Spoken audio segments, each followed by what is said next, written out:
So my name is Oana Stănescu. I'm from Redesign originally, and I'm an architect living and working in New York. And I have to confess, I have a very profound connection with all three of these people. We spent very long nights together working.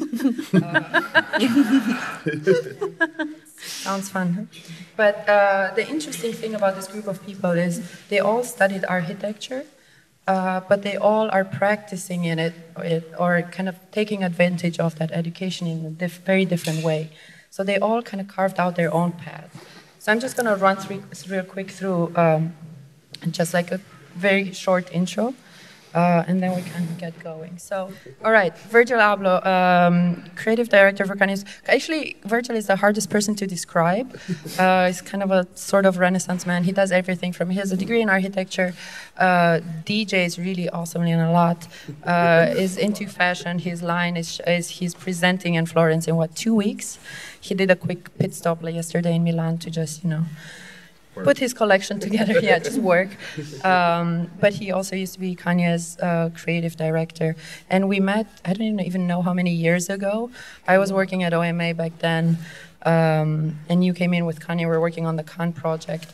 But I think now I'm kind of lucky to be working with him on a regular basis on our own projects together, which is a lot of fun. Yeah. Next to him, Alexandria, I like to call her Mrs. President. She actually is a president.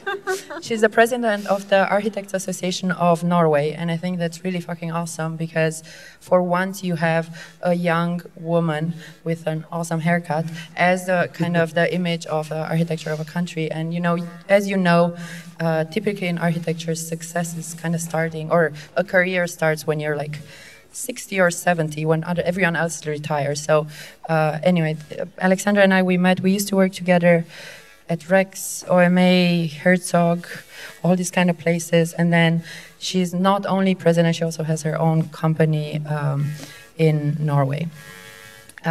Lucy Stiles, she's a weirdo. We met in Tokyo.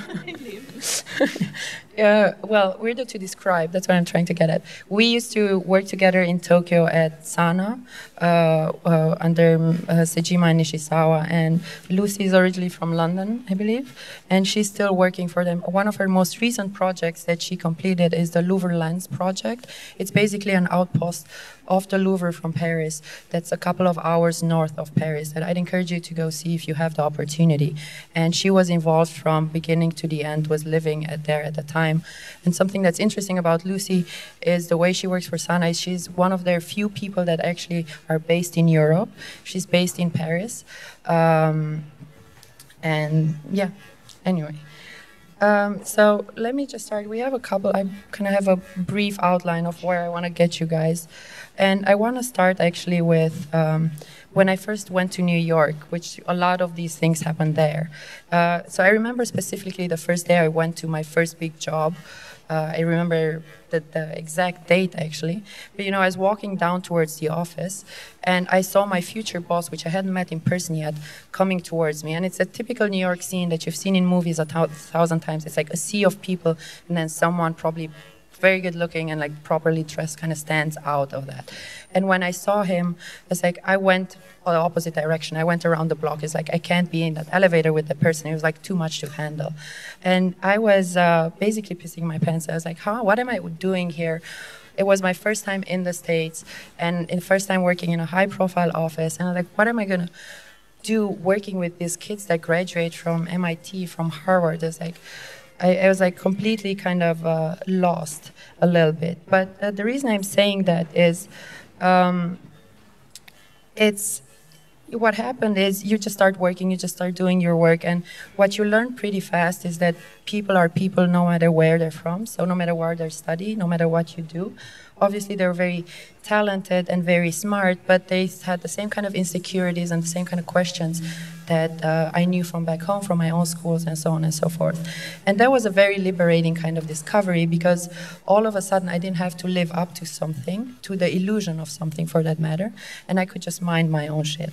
And the reason I'm saying all of this is because I feel you know, as a creative person, yourself, you are your best asset, or your only asset, right? And where you grow up, your own experience shapes the way you see the world and shapes the way you create at the end of the day, right? So whether, you know, you grow up in Romania or in London or in Stavanger or in Reșița for that matter, or Chicago, those are things that ultimately affect. That's where you start, and that's what gets you today, and that's what shapes your unique worldview. So none of you. So basically, you all worked in other places, or you all live and work in other places than where you're from, more or less, right? You all lived on different continents, and you're all kind of hopping around the entire time. You want to talk a little bit about how that feels, or was it weird in the beginning? Was it difficult? Do you feel at ease? Does one place feel more familiar than other? And how does that affect the way you think of architecture or design in general? Alex? All right. I grew up on a farm in Norway. It was a very unurban childhood. And then I started to study architecture in Denmark. And I really remember something very similar from my first day at Rex when I just had moved to New York. I was working in the same office as Oana. I think going out from the country leaving the country where I grew up to go to all these different places put my own history into perspective. I think when in the different cities I've lived, it has shaped a better understanding of how there are a lot of different ways to do something. I remember when I was living in Tokyo. In the beginning, I didn't understand anything. I didn't understand, obviously not the language, but I didn't understand any social codes. I couldn't read the maps because the address system were just numbers, and I didn't understand how to find the correct house. And all those things kind of tore down the notion of this is how the world works. And when you grow up, what you see and what you experience, that's how you think that's how the world works. But going to different places, I think, shakes that notion and makes a lot more things possible. And I think as a designer and an architect, that's really important to think more freely about how the world is and how it could be, because that's what we're working on. How could the world be different?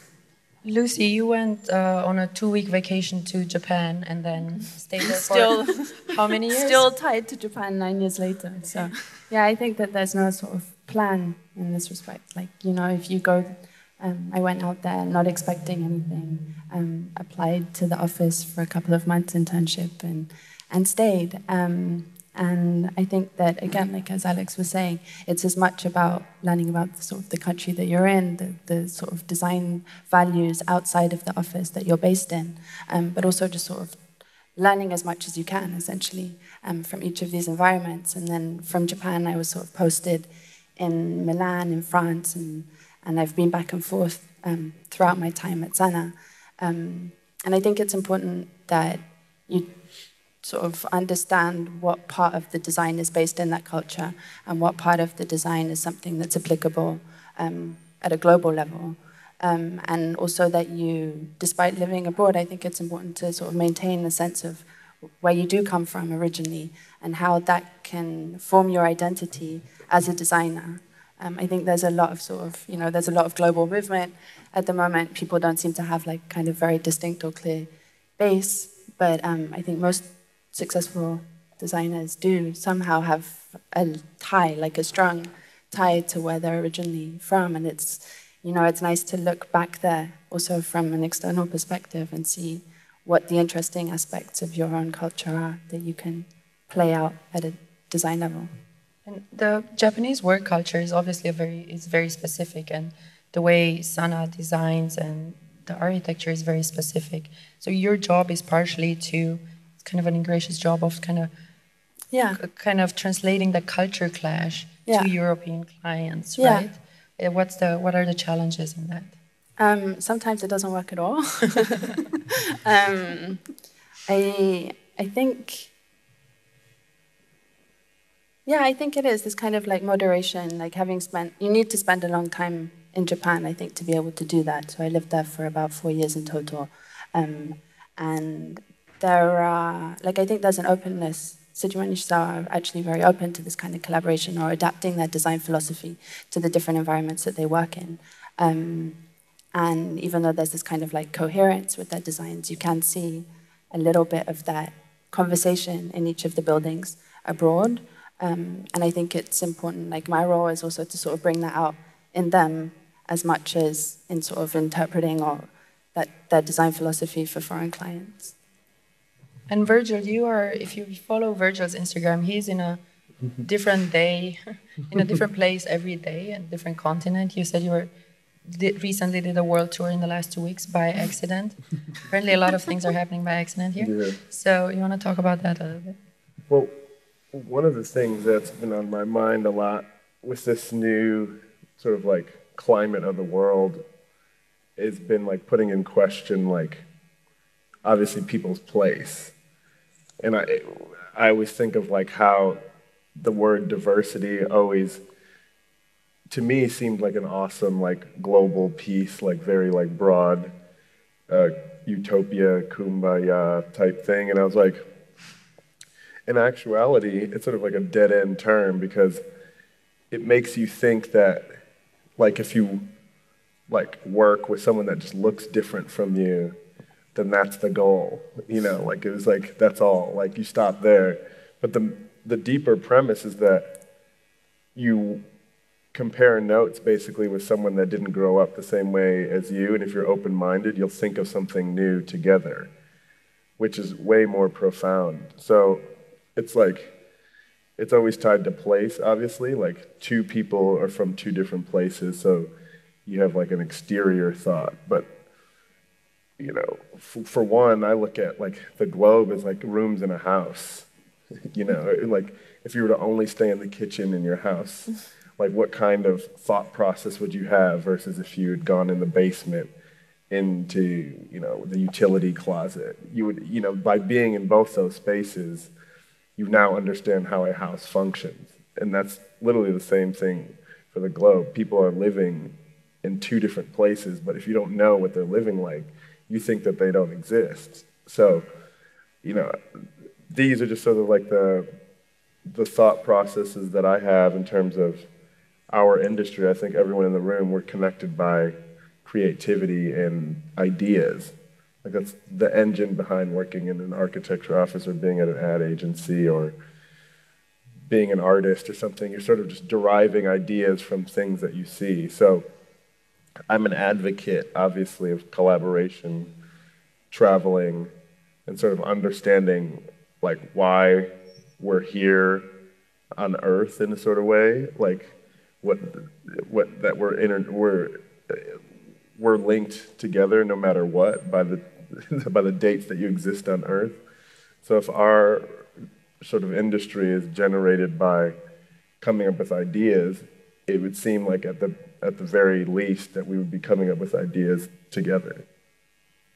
Right. I remember one time, I think we were in Milan, I'm not sure what we were working on, one of those late nights, and you told me you first started, you're from Chicago, right? Yeah. And you first started studying structural engineering, and then when you did that, you realized there was an architecture department, and that you hadn't been aware there was a thing that's something you could study. And actually, that's not that far away how I stumbled into architecture. It was in high school, but at the time, most people you were either going to be a lawyer or a doctor or something else, and the creative industries or businesses weren't as alive or vibrant as they are today. So it's funny because that story resonated a lot, although they were happening on radically different continents and places in the world. Yeah. So to your point about things being more connected than we actually think, it's really interesting. When did things kind of start opening up for you? By doing, you know, like I realized that like one of the most profound things I've realized is that once you make it through your teenage years, you sort of like get hardened with this idea that like the world like might not be for you, you know. So then But that's already like ingrained in everyone. It's like the plight of a creative person or just a human being. You're sort of like, oh, that's really difficult. Like, I really want that. But in order to get that, it seems like you're playing the lottery and there's an amount of chance to it. But those are, what I've realized, that those are the things that you sort of build up to protect yourself from being vulnerable as a creative or as a person. You're sort of like, I'm gonna like sit this one out. I don't want to have to like apply for that job. I'm just gonna be set, like, you sort of like get comfortable with a sort of easier, less vulnerable place. So then I just like, by nature of thinking the opposite, I just started doing a million projects. And I had this like internal joke of doing 6 things at one time and all the time. So you get on this like new pace of your creative ability, not trying to be a perfectionist or a master of one thing. And what I realized is not only doing it and failing, but also just talking about it simply, like while drinking wine with friends, or networking is like the easiest cheat code of all time to do exactly what you want or work wherever you want. Like if you talk about it enough, it will happen. Like it's fact. So these are things that I was like, before I was just in my vulnerable, like, oh, I'm only supposed to live an hour outside of Chicago. The things that I want to do happen in New York, Paris, or London. Simply just putting myself, like actualizing it, is how I found is like, for fact, works 100% of the time. You achieve your goals by doing the smallest steps towards them and collaborating. You know, like take one person's Rolodex, times it times another, times by a third. You can literally get on the phone with anyone, you know, possible. So the kind of owner of the Rolodex of Norway, Alex, you want to talk a little bit about that, about how from working for some of the like most successful architectural offices in the world, you decided to go back to Norway and kind of carve your own place out there. Yeah, now that we're talking, I'm realizing that when I went back to Norway after 10 years living in different places around the world, it was actually, that's when I started to embrace my own history and actually where I came from. Because I had been, when I was living in New York, I desperately wanted to be a New Yorker. I thought everything about New York was so cool, and I wished I wasn't from Norway, and I wish I was, but I was from this. In New York. Yeah, I really loved the places I went to so much that I just desperately wanted to be from there. But when I went back to Norway, I also realized that my own history is of great value, and where I come from makes, where everyone comes from is what makes them special and what makes them unique. And I think in the offices where I've worked, there's sometimes I've thought that it's a kind of Noah's Ark, where there are like one or two people from every country. and those teams are amazing because people bring this amazing baggage of history and impressions. And when I went back to, what was your question? I got lost there a bit. Why I went back to Norway? No. Okay. Yeah, I started to have this thought that. Well, sorry, why? Not necessarily why, but going back to Norway and then becoming like, it's not changing paths by any means because you still have your office and your design office, but then also getting involved. I think that opportunity of becoming political and kind of getting engaged and trying to change architecture from within, from the very source, right? By becoming the head of Architects Association. It's a very kind of intentional and unusual path, I would say, for a young person, and one that I deeply admire. So what made you kind of go down that route? Yeah, I came back to Norway. I wanted to start my own office. I had this one project to design a villa for my dad. And I thought, okay, I'll start with this, and then something probably will happen while I do that. And then after having lived in all these different cities, I started to become really frustrated with the way my hometown was being developed. And I started to just speak up about why are asking questions in public meetings about infrastructural projects, and I started to voice my opinion in the local newspaper. I think at some point during the first year, I realized that usually most people don't know. Most people do things they're not experts at. So I can also just do something I'm not an expert at. And then, because if I don't talk about what my thoughts are on the urban development and the shaping of our society, someone else will. So I'm as well, you know. I think what happened was I kind of broke down the idea that you don't have to know what you're doing. You have to just do what you want. Mm-hmm. And when you do that, that's when you figure out how to do it. And somehow before I thought there are some experts on urbanism that we have to leave this to them, but I also have an opinion on that. So I'm voicing that. And I think that's one of the tipping points where I just said, okay, I can also do it. Our boss, Era's boss from like 10 years ago, which sounds creepy, but he used to say that whenever you do something for the first time, that's when you do it best, because you don't think you know yet how to do it. The second, third time you're doing it, you've done it before, so you're like, oh, I know this, or you kind of start repeating yourself, which I thought was very interesting always. Lucy, how about you? Do you want to talk a little bit about how that accident in Japan happened? 2 weeks turning into 9 years? I'm not sure I know. But I think it is. I think it's always like, as Virgil was saying, it's just this sequence of very small choices and events and opportunities that you take. And I mean, I think some people do like to sort of, you know, create like a master plan and play out like step by step of that. But a lot of people, like myself, don't, you know. And I think that as designers, you're also, you know, evolving a lot, like especially during like the first sort of 10, 15 years of your career, and that your goals are always shifting, and that everything that you learn from one, you know, very small opportunity that's worked out, like kind of redirects you to something different. So being in Japan, like I went on holiday there because I went with a friend. I didn't even have any kind of particular interest in Japan myself. And like once I started in this office, I think, you know, these things sort of have a life of their own in a way. And as long as you're enjoying it, and like it was a really playful environment, and I think Japan's really good for that, in that it does have a sort of long history of apprenticeship and like nurturing people's like own individuality within a kind of established framework. And if you look at like the kind of architects that have been successful, there is this kind of genealogy. I think that makes it actually a kind of really exciting place to study as somebody that's just starting out, much more so than maybe if I'd stayed in England and you're very much like within your kind of post-part one sort of cubbyhole in a way.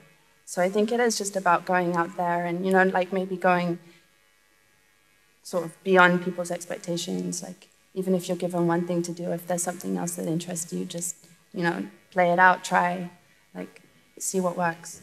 So it seems like accidents are kind of a common good accidents for that matter, or being open to accidents are like a common theme here, in the sense that a lot of the things that you guys are doing or we are doing weren't pre-planned or preconceived, but it kind of just gets better by the day.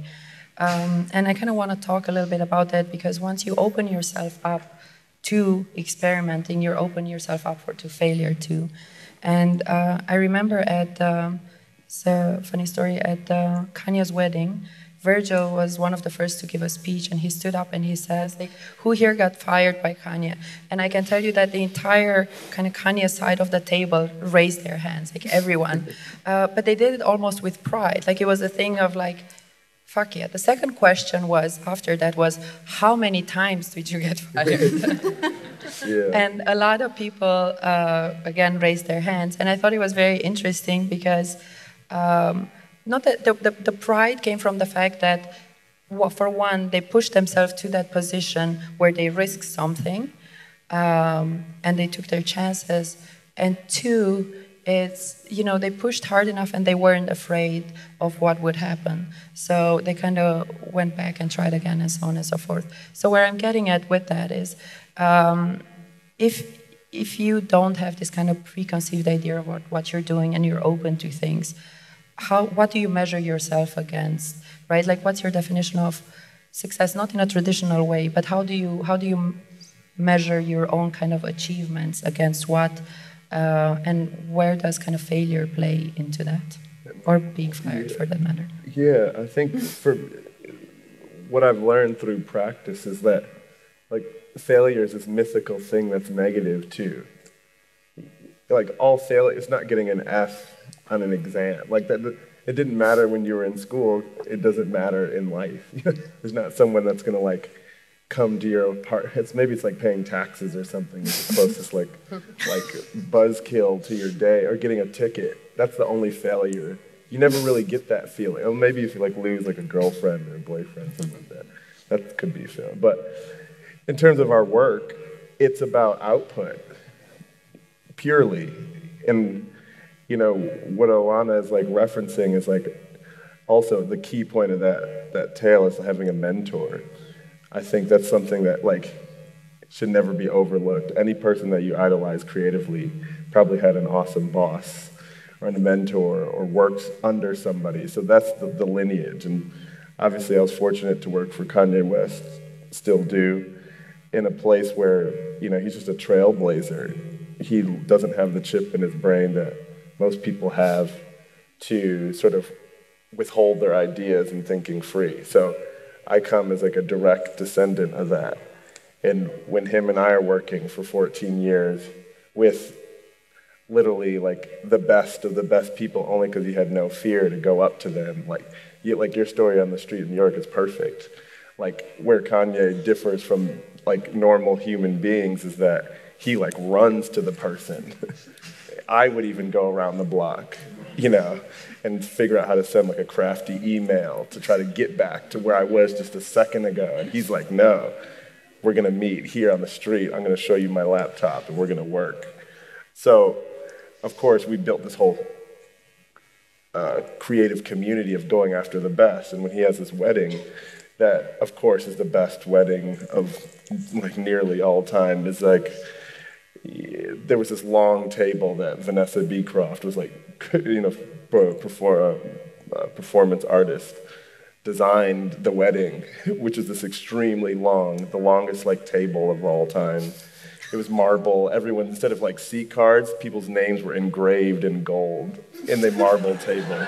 Just to put it in perspective, is like how he thinks about meeting her for the first time on the street. And just purely because it was like a long line, I was like, all the pressures of a classic wedding speech. I was like, it's probably being an architect. Just by the nature of how this place was organized, it was super easy to see, like, by a show of hands. It's different if you do it in a room like this. It was just a line. But it was spurred upon by, like, he had Oana's experience for the 30 years of his life. So, of course, he's only surrounded by people that are the hardest working, that have no fear. Like, all that fearlessness gets transposed into the people that you work with. This is like it's 2017. We can not only bring a new genre of art and creativity, but also bestow these new, like, human values onto the next. So it's not a coincidence that Oana and I know each other through working late nights on projects of his. So, I just, going back to your sort of core question, it's like, how do you measure success? Success, I think we can agree, is no longer measured by money, which is a huge thing. Our parents' generation might not understand that, but we as like millennials and post that, it's basically fact.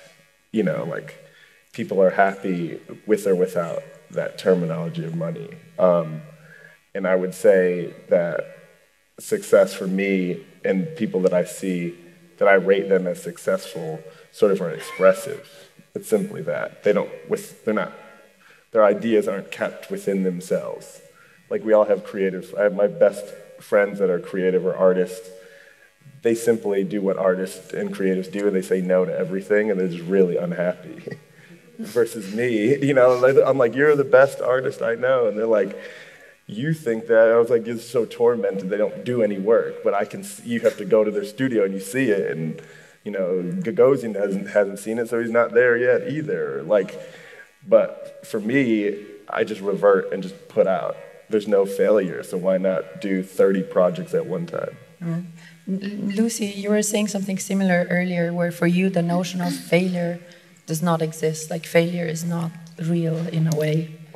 I mean, I think as long as you take something from it and you feel like you've done your best in a way, like you've really sort of thrown yourself at it and milked it for what it's worth, and that you'll take something from it moving forward. I mean, I don't think that's failure in a way. I also think that everything is a failure.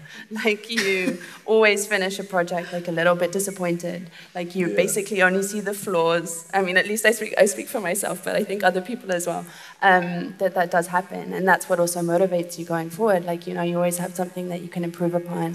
There's always something that you can take from that previous failure, in a sense, and make sure that that doesn't happen and up your game. And I think that's also something that drives you creatively for a long time. Like, I hope that keeps going. So in a way, you're saying it's a matter of perspective. So kind of picking yourself up and learning something, you kind of become richer in a way. So you're not losing things, you're gaining things. Yeah, I mean, I'm not sure if you're ever really satisfied or if you've ever really succeeded. But it's like, you know, that's actually the game, is just to keep trying and to keep wanting to do stuff and keep wanting to, you know, make something better than the thing that came before. So Alex, what does that mean for you or for someone in your position who is working both as an architect, as a designer, and in the same time, kind of from within the profession, kind of you're technically mentoring an entire country's worth of architects. No pressure. Well, I have this one saying about failure that I use actively. Like the only sure way of not failing is to not do anything at all. Mm-hmm. And if that's the option, you don't want to not do anything at all, so then you just have to do something. And rather, of course, everyone's scared that, oh, I hope this will work out, I hope everyone will like this, I hope this will be a success. But I try to, rather than staying in this fear thing, of a fear situation about failure, I have this, I get a kick out of doing things I didn't really think I could do. So I'm more kind of hunting the excitement of having done something I thought was impossible. So this hunt for the excitement of doing impossible things kind of outshines the thought about, oh, what if this doesn't work? I was wondering, like, I'm super motivated, and like I was thinking about, like, oh, this talk is going awesome. Then I was like, shit, I'm not doing any creative project this very minute. So I just made one up in my head. The reason why I came, and I think, you know, Oana for sort of sending me an email about this sort of conference was very selfish on the premise of I wanted to come and get a feeling of what it's like to be creative in Romania, and B, what are your sort of, like, what do you guys want out of the world and out of your creative space? So I feel like if we don't get that feedback, then we could totally, like, you know, miss a major moment, because I think that this is, like, it's to the core of what we're talking about. You have us with these personal experiences of globetrotting and doing major things in the same room as you guys. I want to sort of get a feeling, like, what's the creative community like in a city like this? And what are some of the things that we're saying that are resonating with your own personal projects? It can be simply like, I'm trying to launch this in the city, or I work at this architecture firm and my boss doesn't let me do that. But could, like, 2 or 3 people sort of give a premise about being creative in Romania today? ideally the Not awesome everyone at woman. once. Yeah, exactly. I like the woman who just sort of cleared up the room. She just definitely deserves to. I want to hear what projects you're working on in the city. One of the most important projects that I'm in, and I'm proud, is Romanian Design Week. May I see the hands and the bracelet for anybody who has been there in the last week? All right, we're doing something good. And it's the fourth edition, and it's becoming bigger. And we work until the very, very last moment to be ready for the event, because it's a big space, like 3,000 meters, and the big garage is there. And we couldn't. I don't need it. I have a voice, which maybe it's too loud now. Anyway, it was a huge construction for 2 weeks. But we pulled it out, and I'm still meeting designers that are in the exhibition, and I didn't have time to meet them and to talk with them. But I feel that I'm part of something beautiful for Romania and for the creative people, because this event is trying to pull all the talent together and actually make them talk to each other, because there's no time, apparently. And I don't know. I mean, that's about it. Let me just ask you a question. What's the biggest kind of hurdle or obstacle in the way of being a designer and living here? I think it's yourself, like everyone, everywhere else. It's yourself. It's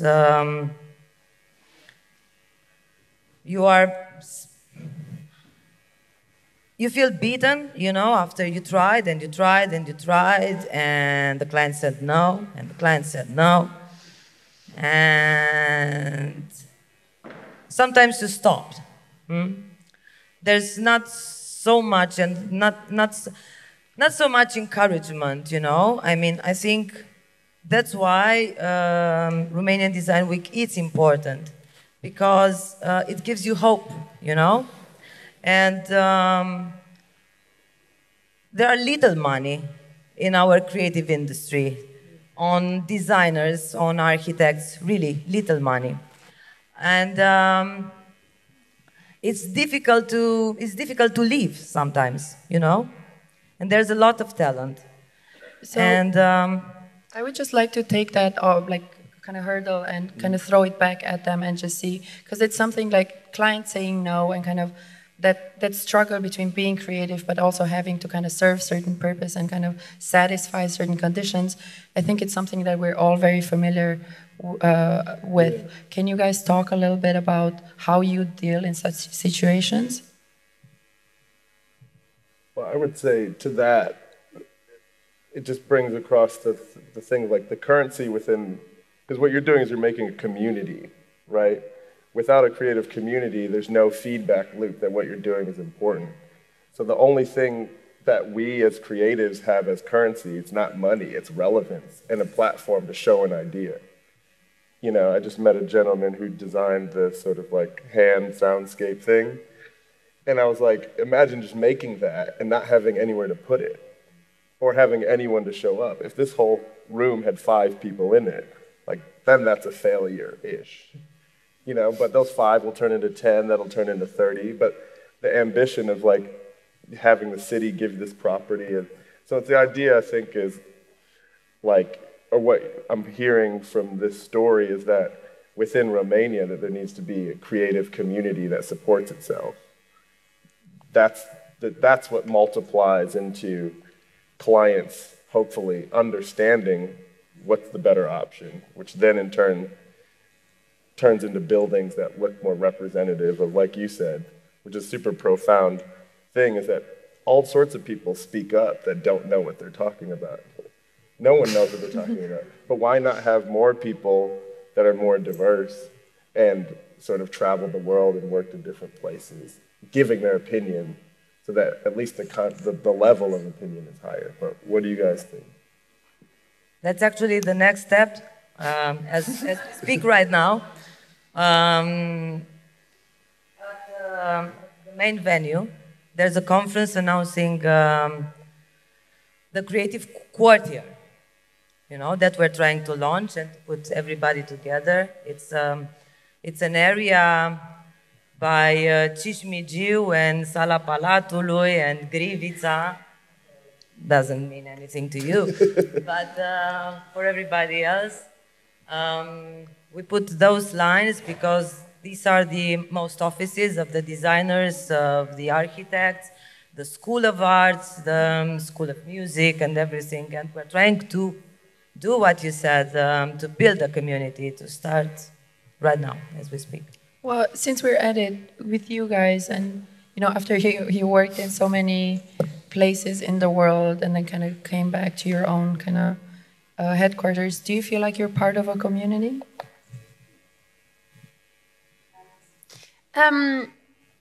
Yes.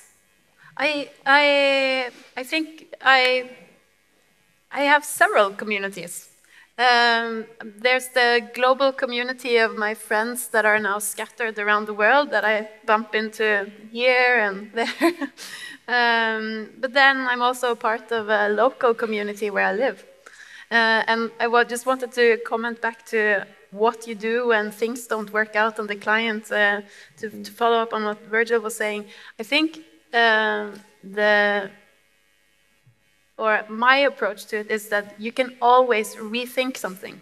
So if you design the project and the client doesn't want it, how can you, if this route didn't work, how can you take the next road? And if that doesn't work, the next road or the next road. There's always there's always a potential to rethink it.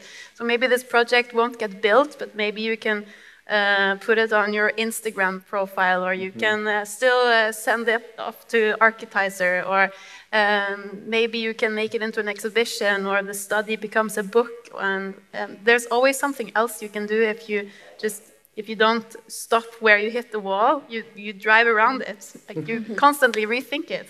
And then a lot of things can have much more potential than what you initially thought they had, if you always kind of look for the next solution. Lucy, what about you? Because you're traveling a lot. I need to ask you every month where you live, which city. But then you also did that thing when you lived in Lens to build that project for the Louvre, and you were there and actually saw it go up and move to this like tiny town in northern France. How was that experience for you? Not one that I would necessarily do again. No, I mean, so what did you learn in the process? No, I think that when you do move around a lot, like obviously you have like your friends everywhere, and you're sort of part of these multiple communities, and you also to some extent feel outside of that. And I think that that's something that you can also play to your advantage. I don't think that there is this need for something that's maybe so kind of grounded, that there are dialogues, there are always platforms, like, you have your own side somehow, like, there isn't that necessity for everyone. There aren't these kind of movements in a way. Like, I think that's something that's shifting, and so you can just throw things anywhere in the world, and it will probably land if it's good enough, and something will grow out of that. So I'm not sure, I don't personally feel that that sense of community is so essential. That's probably not the note that you wanted to end on. No, it's, I'm on board. So the last point that I want to touch on is a bit of a funny one, but I think one thing that also brings all of you together is actually humbleness. And the reason I'm saying that, when I emailed Virgil, well, first I texted him, it's like, hey, do you want to come to Bucharest? And I'm pretty sure he said something along the lines of yes. But then he also immediately said, I'm sure I'll have a lot to learn there. And to me, that was the most amazing answer you could ever expect from anyone. And I think it speaks for exactly that quality. And oftentimes when we meet and we talk, we never kind of pat each other on each other's back and like, hey, how great are we doing? But we always talk about what's the next step, right? What are you working on now, and what's the next step? So it's almost kind of, there's never an end to anything. There's always kind of more to come and more work. And I think it's actually a very important part because you don't let yourself be seduced by your own success and get comfortable, but you're constantly just keep on going and searching for more and more things to fail at, basically, or things to get good at, for that matter. And in a way, I think that's important because I know for creative people, at the end of the day, all you're looking for is just a damn outlet for that energy. It's just something that you have to do.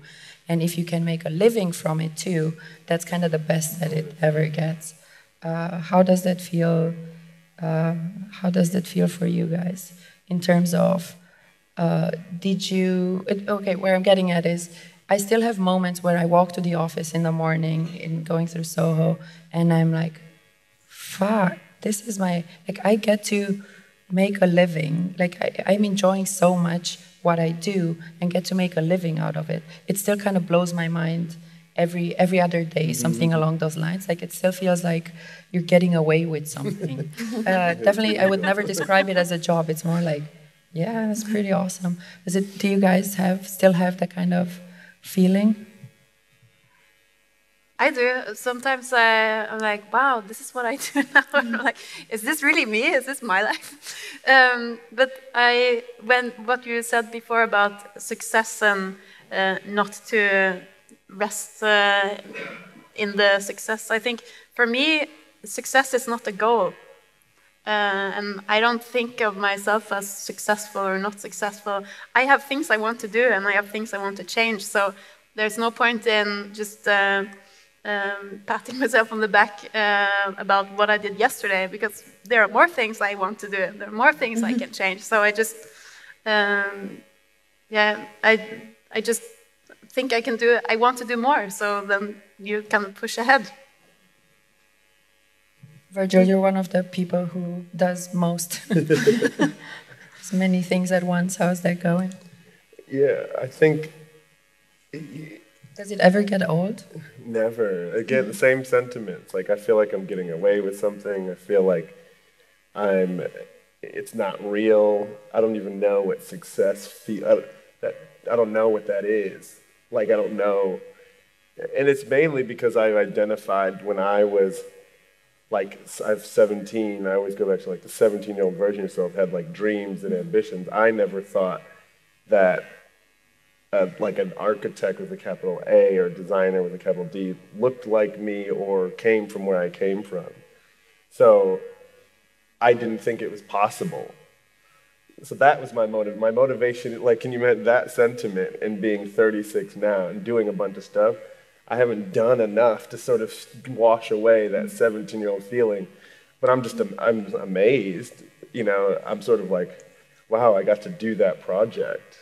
But because I'm thinking of 6 projects at a time, I'm still thinking about that one that, like you said, you pitched it and the person didn't like it, and then you keep repitching it or wait, be patient, work on something else. So I think another takeaway from what we've all, the 4 of us have collectively said, it's we just strive for something. We strive to work at this amazing place or with this amazing sort of brand of a place, but we have an outlook to work and be in a collaborative space to add to the environment. I think we all must know people in the spaces that we work that try to grab too much.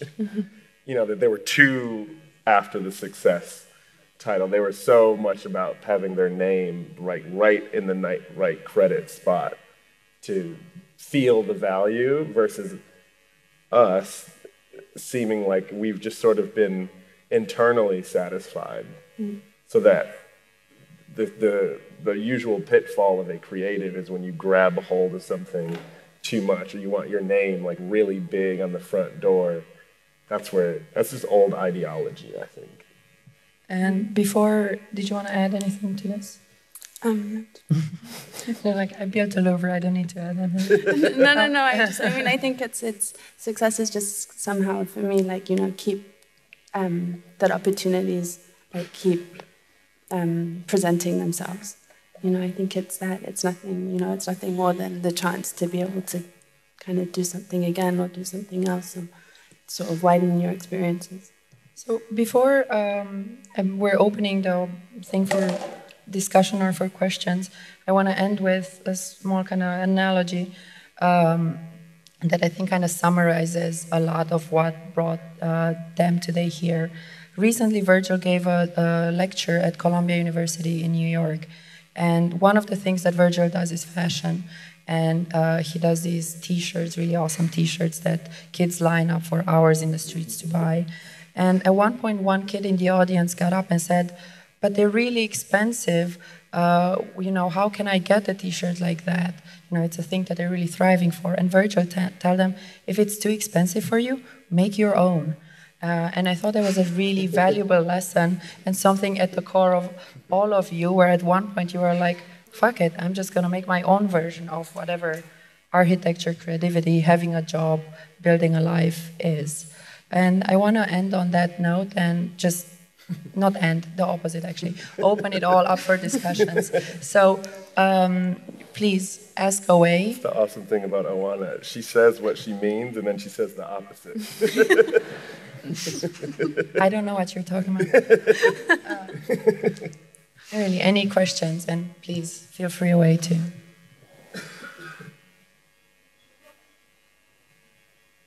Wow, this must have been really inspiring.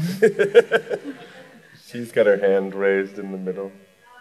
Right, so I was wondering if you guys are really happy with what you're saying, because from your stories, everything seems amazing, like you've achieved what you wanted in life, in your career. But do you feel this? Do you feel that you're happy with what you're doing now? Or is it something that you would change? Are we all eternal optimists, or what's happening?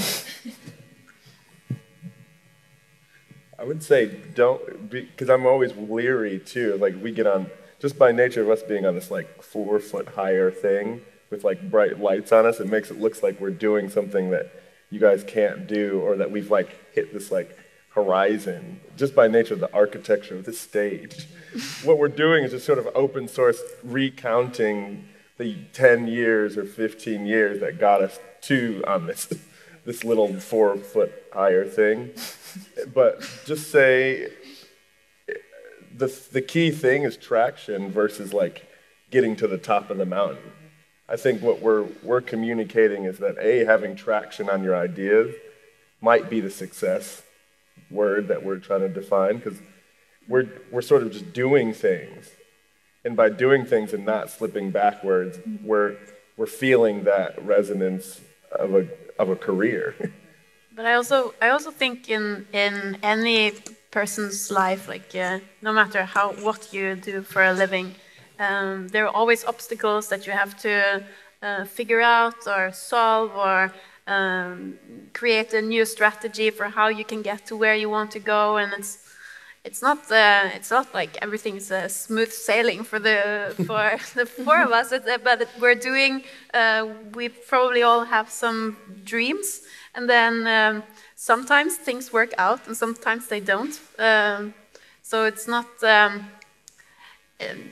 Yeah, I think you just try to navigate constantly. I mean, I don't know. I also think that as soon as you're like fulfilled, then you might as well basically retire or stop, or go live on a desert island or something. Like that's what drives you, is the sense that you've like never really done enough, or that there's so much more to do, I think.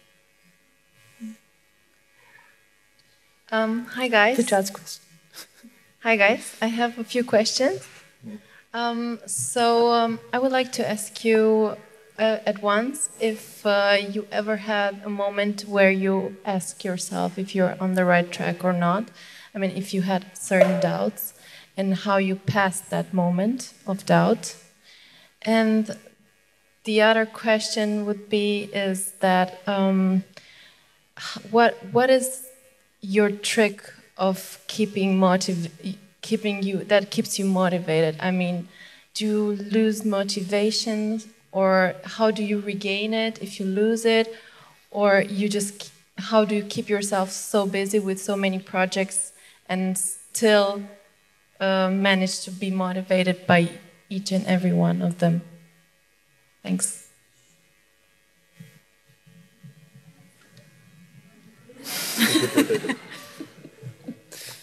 Yeah, I have doubts. And then I try to figure out what those doubts are, and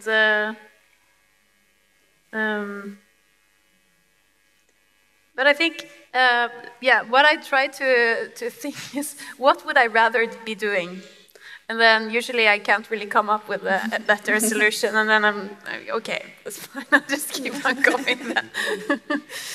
I would say, for me at least, the lack of motivation is a sign that something isn't right. It's either the nature of the project, the way you're doing it, or something there isn't right. And once you discover that, it's really insightful actually, because that allows you to tackle that problem. Because motivation is at the very basis of what you do. I'm utterly useless if I'm not interested in what I'm doing. Like, I completely suck at it if I have no kind of passion in it. And sometimes you do go down that kind of rabbit hole, but then you kind of catch yourself as like, okay, something isn't right, and then you just kind of try to address it directly. And it can be a myriad of a million things. But I think actually it's always important to question yourself, and to question yourself if, you know, is that motivation still alive? Like, what drives you at the end of the day? I think that's a very good point. If you're not motivated, then it's time to ask some questions. Yeah. But doubts, I mean, doubts are part of any creative process, right? You're constantly challenging yourself. I hope we didn't make it sound too easy or too fun, because it's not supposed to be either. And it is a constant kind of struggle, and part of those long nights is, you know, it's not easy not to go on any sleep or 2 hours of sleep and just kind of keep on going and going. But it's part of a process. There's nothing wrong with having doubts. On the contrary, I think they're good moments to kind of revisit what and why you're doing. Yeah, and I would add that, kind of drawing a parallel to what we got to before with the whole creative community, if you're ever up against those two things, unmotivated and having doubts, those are the two questions. It just means you're hanging out with the wrong people. Cut dry. You know, like, dinner conversations that I have here are the same ones that I had in Milan last night, the same ones I have in London. They're always like really long, just because I've made a decision to stay constantly motivated, because the people that I talk to are extremely, like, they're art snobs, they're artists, they're just extremely passionate people that are like, you have to go to Wolfgang Tillman's show at the Tate, you know, and I'm like, okay, I'll go. Everyone, you know, I was like, I get it. But like, I'm never not motivated, because I decided that, like, the step above, like, doing a job that doesn't feel like a job is actually having friends that motivate you or expose you to new things, or can have varying opinions, opposite opinions. Most of my best friends, like, think opposite, but I hear one thing and then that evolves into something else. So I don't even think it's like you can find motivation or something. It should just be if this is what you want to do, then make your life holistically about that, and then you'll see how farther you go. You know, if you keep a circle of friends that don't motivate you, that are always sort of like making you second guess, then they're probably pulling you down to sort of be in the same miserable spot that they're in. Can I also add, when I was a trainee, while I was still in architecture school, I was a trainee at a famous architect's office, and then we were starting a new project, and I was really excited I was allowed to be on this project. And the head of the office sat down with the team and looked around at the team and said, "Oh, I really don't know how to start this project." And I was like, this was like my hero architect, and he was saying he didn't know what to do. And I've been thinking about that since, like, even where everyone has these, all of us, even the best don't know what to do, and then you just try. And that helps me a lot, because sometimes you get a new project and you don't know how to start, and even the best don't know how to start. You just go anyway. there's always a point in any art where you move from taking in all these influences and trying to find your voice. And then there's a point where, at least to the outside world, looking at your work, people say, oh, now they've found their thing. That's their aesthetic. That's the thing where I could say that is Lucy's work, or that is Juana's work. Did you guys reach that point in your career where you suddenly, your voice emerged and you were able to recognize it? And can you tell me a little bit about what that was like? I will say, for me, sorry, I'm going first, but I hope I never reached that point. Definitely not the point of having an aesthetic. It's something I'm utterly not interested in. The point of having a voice, for sure, but I'm more interested in exploring things than to committing to one thing. But I'm going to let them answer.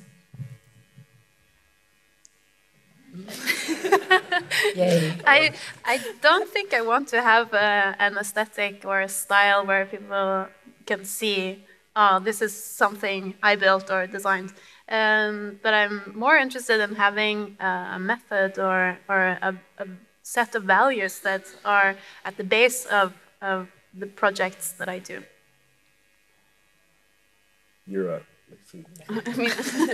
I mean, I'm really only just starting out by myself now. Like, I still primarily work for a big office, so that's something it's a question that I'm sort of trying to address now.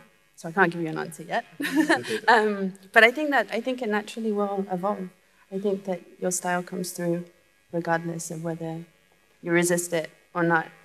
Well, it's interesting. We were talking about it earlier because we're all teaching or taught at one point. And what's really interesting when you teach is especially like first-year students, they're like, every line they're drawing, they're insanely precious about it. They're drawing a line and like, what does this say about me as an architect? And they're like, I don't know, just like draw a few more lines to see where it goes. But there's this inherent fear to just trust the process and see where it's going, because they're so set on like coming up with that aesthetic, with that voice from day one. But there isn't really such a thing. Shit takes time. And you're trying to like just trust the process, just try things, and you see them really terrified of it.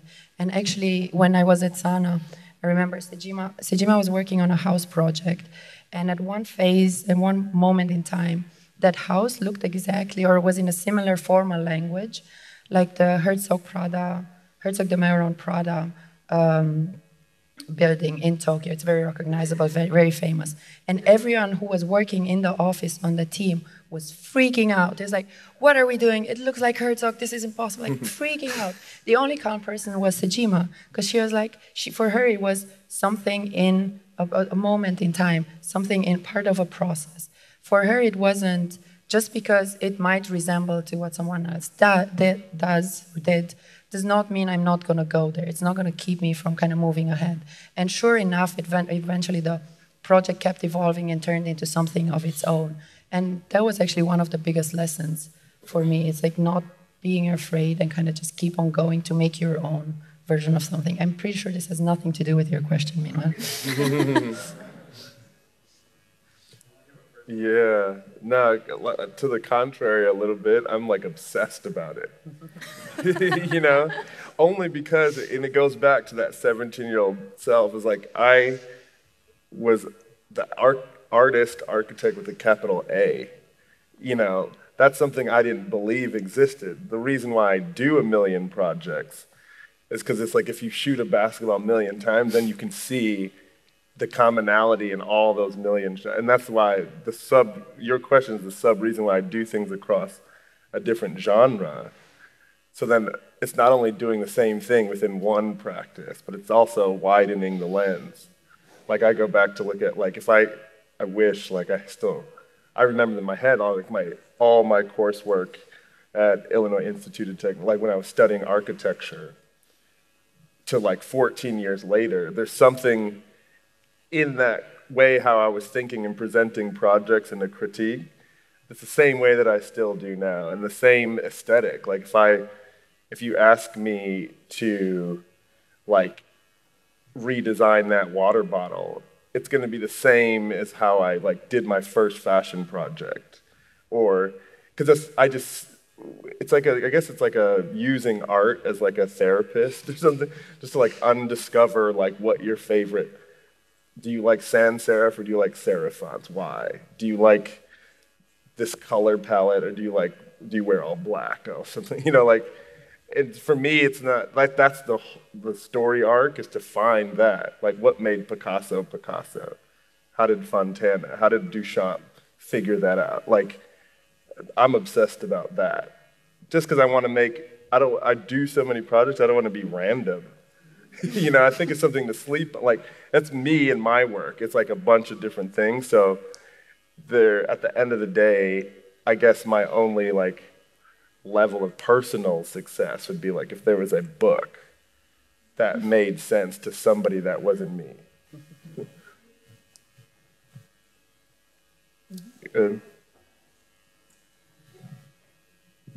Hi. I work in innovation, and I enjoy working with people that have classic training in a certain discipline, and then they apply it to something completely different and unexpected. So I'm going to ask a question that I've actually asked everyone I've ever collaborated with. If you could redesign an industry, which one would it be and why? Wow. Redesign an industry. You start the industry. Oh, I got one. Go. I think, well, for me, it's definitely architecture, if you can call that an industry. And I think it's about time for that to happen. I think the way architecture is being taught is antiquated and counterproductive at any school in this world, like most schools in this world, for that matter. And I think the way we practice is also fairly antiquated, and kind of the position of the architect in a traditional sense is fairly obsolete now, which means there's a problem, which means there's room for improvement, and which means there's room for new things, for us to start changing things. I don't think it's easy by any means, but I think it's long overdue, actually. You had one. You already did that. I want to be creative director of all politics. Like, not even like, because I'm super like weird, where it's like I have an opinion, but I'm able to like do a job without putting my own personal opinion in. Because I believe in like I believe in the back and forth, you know, more so than even saying like, oh, I believe in this to the core. Like, I want to see that win. Because I think with Brexit and with like the American election, the two things that I noticed through conversation again was that the younger generation is just like complacent and content with just waiting for the older, like antiquated ideas just to die out. So we're going to have a few bumpy roads, and so these are the bumpy roads for either side, whoever side you're on. You're sort of like, it's this ping pong. And when you say that, like to redesign an industry, I always hear like random quotes that might be wrong. I don't even know who it came from. But someone told me that like in the early iterations of like the French government, that there was also like an artist like on the sort of like board or in the cabinet or within the industry. So I feel like, could you imagine if no matter what, in every political sort of like structure in the world of like president, it was like president, vice president, and artist. Just so that at least like someone had voting rights that was basically like esoteric, just thinking about some like broad. There could be two people that were like hardcore politics, but then if just one person was like an artist, I feel like that would be my golden Willy Wonka ticket to like redesign the industry. Someone's gonna be president. Me and Kanye. Two artists, no government. But what's yours? You guys gotta go. That's such a good question. It's not really an industry, but I would change how we build our cities. Because it's extremely complex ways of how we decide who pays for it, who decides what goes where, and And all over the world, in the world, more than 50% of the population lives in cities.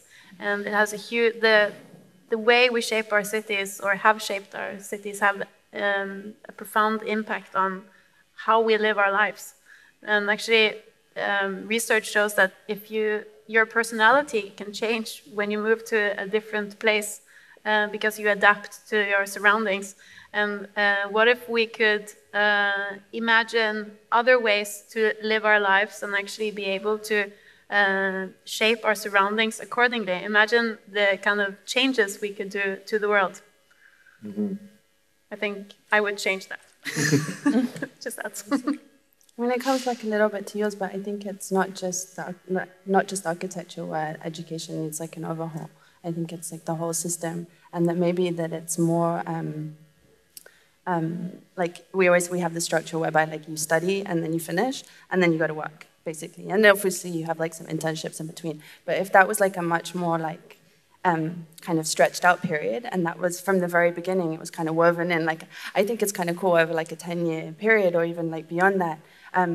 That you always have this kind of balance, so that even when you're in a job, like you always have this kind of outlet where you can experiment, maybe outside the realms of that in like completely different fields, and that there's that kind of like interdisciplinary kind of quality across universities, that there isn't so much the kind of school of architecture or something, but really it's that thing of wanting to kind of continue to study. And I think that a lot of people that start teaching, like later on at some point, like in design, it's also to be able to kind of do that and get paid for it, but like you're basically just wanting to go back to school because there's stuff that you want to sort of like play with, and you don't have like an arena for that. And I think that's what I would probably want to change. There's a hand there. Oh, hands in the back. In the front. I wanted to know, what are the things that inspire you the most? Sorry, can you repeat that, please? What are the things that inspire you the most? What's the question? Inspire. A good question. Yeah, quick question, quick answer. Just bad idea. Complacency. That most people are lazy. Imagine everything I've said. It's because like 99% of, like almost equivalent to like how first question, we like raise it for like one question to be asked, and it's like 30 seconds. Like that's when I insert 6 ideas. Same thing. Imagine it all comes down to anyone you've worked for. The best thing is that good people are hard to find, just people to work. So that's an analogy to projects, and your idol is sitting around waiting for an email for someone just to say the right sequence of words for you to work for them. So I get extremely motivated that there's open space. It's like a renaissance to me, but what do you guys think?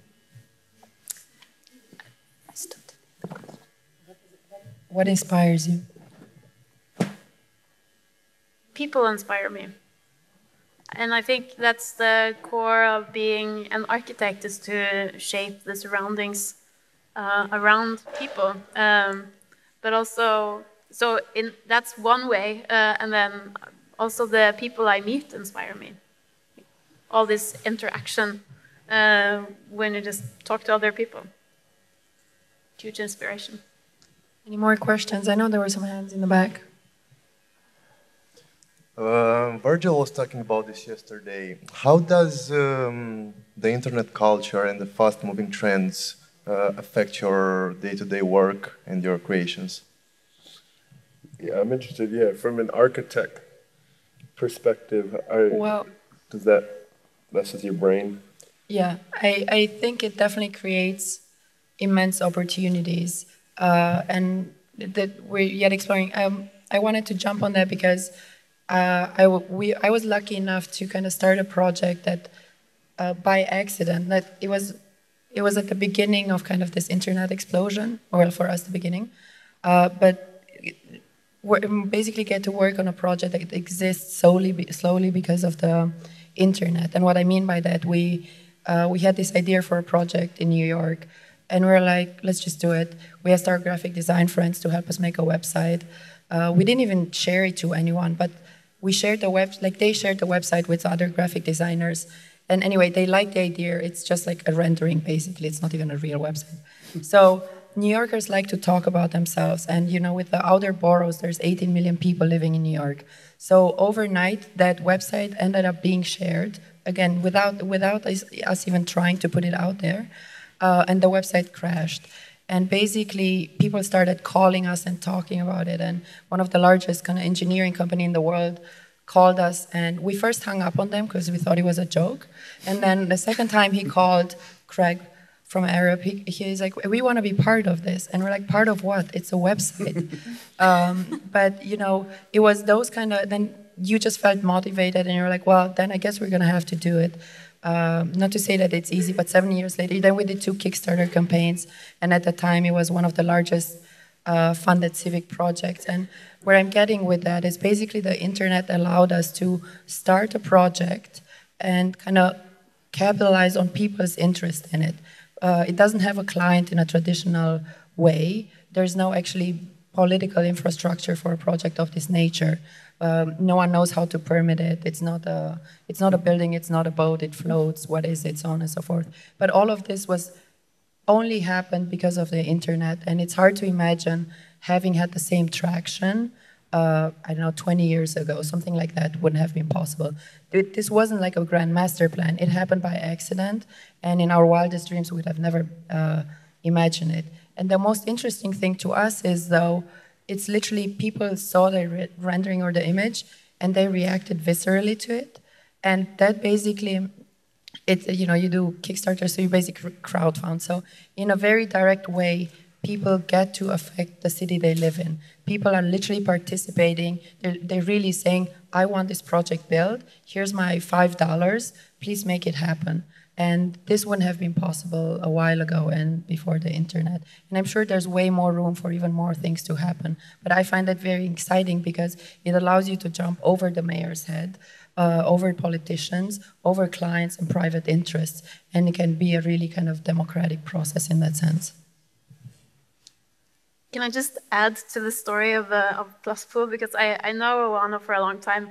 And I remember at some point you were telling me, yeah, you know, we're thinking of doing something about the pool, something in New York, we don't know exactly. And it was just this idea you had of a project, maybe you would look into something with a pool in New York and maybe that could be cool.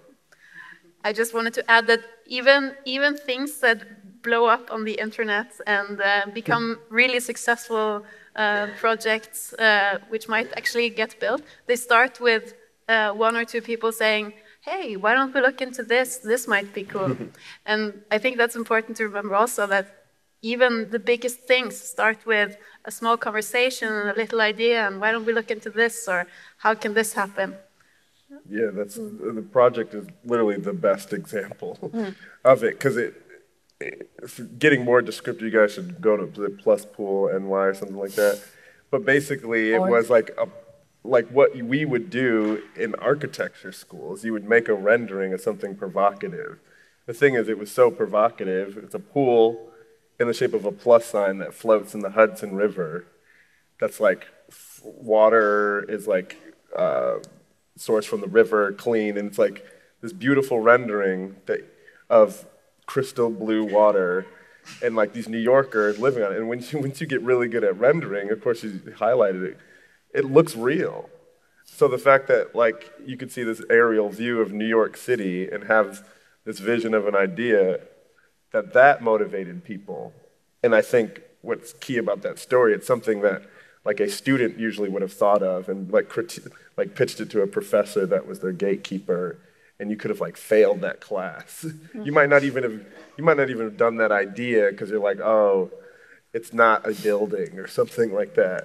And instead, it unlocked the imaginations of like millions of people, and people think it might even exist. I'm sure there's people that think it exists. We had a 6 or 7-year-old girl call us at one point and was like, what time does it open? And you're like, shit, can you wait a few years? But yeah, the internet, I think equally can be a bad thing. I know, but I always err on the side of like you know, like, don't ever be the person that was like, I like rotary phones. Like, people don't need cell phones. You know, it's an evolution thing that's going to happen with or without you can't stop it. So the best thing, like this example, is like, how can you use this new idea of social media to sort of further more diverse democratic ideas than not, you know, just scroll Instagram all day, I guess. Right, but I mean, similar in the discussion with Virgil and Ian from 2 days ago, you're touching on how, I think you're also one of those people that took advantage or kind of made the most out of the internet and basically jumped over the kind of gates, high gates of high fashion, right? That kind of impenetrability of magazines and all that shit, the kind of typical process. And you're like kind of, you know, pardon the expression, but fuck that shit and let me do my own thing. And kids jumped on board with that. Right? We were talking how, I think the biggest asset for Virgil is his own personal voice. Like, you go to a store, you're gonna meet Virgil. He DJs, like, his fans are his, not groupies, just fans, the kids are following him around everywhere, but he's very accessible and they get to talk to him. And it's the same, it's him posting on Instagram, it's him designing, it's him DJing. I don't know how he does everything, but he does it. So it's kind of unquestionable that it's his personal voice versus you go on whatever brand's Instagram you want or online present, and you know it's so filtered. It's trying to have an authentic voice, but it ends up being so filtered that I think in this day and age, there's definitely kind of, people are really tired of, there's probably a lot of people in advertising here, but people are really, and so you know this better than I do, but people are really tired of this kind of super filtered kind of message that wants to be authentic, but actually lacks any kind of true personality behind. Yeah. So, yeah, I think the internet and creativity are up to us to define. You know, we could talk about it for hours, but we're creative people. We should reinvent how it's used. But in terms of Yurga, to both work, what I see is like more like built work that's like slower, but more thought out. To in your offices or in general practice, does the existence of like social media and like how efficient images are being shared affect how you guys see forms and suggest ideas? I would say yeah, but how? In what ways, I guess?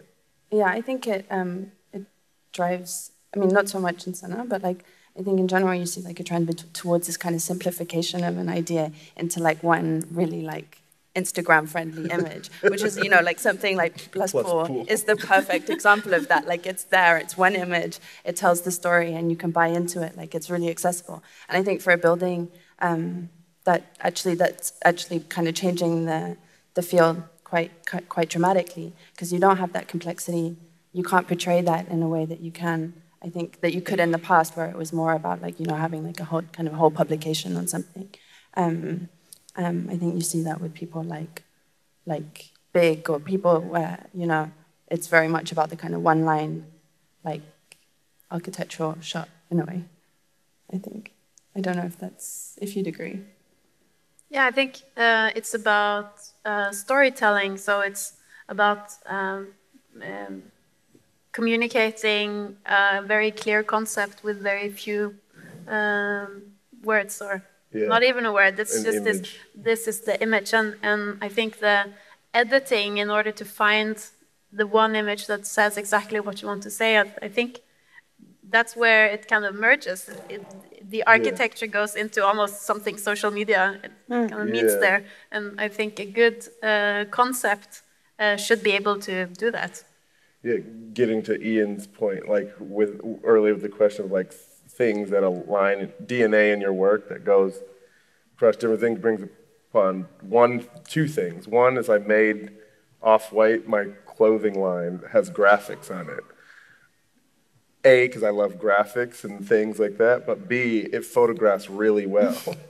Like I think of like it's a clothing line that's like exists because of social media. A camera phone exists. People like to take photos of themselves. People like